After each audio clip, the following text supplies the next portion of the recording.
এই ফ্রিজের এত যত্ন নিয়ে কি হবে? মা তো এই ফ্রিজ বদলে আরো বড় ফ্রিজ আনছে। এত সুন্দর ফ্রিজ বদলে ফেলাইবেন? ও, এটা তো পুরনো হয়ে গেছে, আর এখন কত আধুনিক সব স্মার্ট ফ্রিজ বাজারে এসেছে। আপা একটা কথা কই।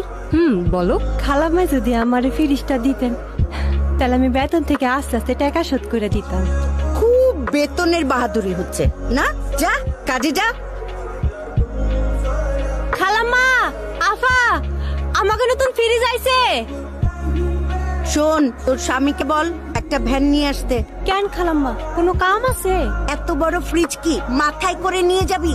মানে এই ফ্রিজটা যেদিন কিনি তুই সেদিনও বলেছিলি আমাকে ফ্রিজ আইসা পড়ছে। নিজেদের জিনিস নিজেদের মধ্যে টাকা দিয়ে বিক্রি হয় নাকি পাগলি?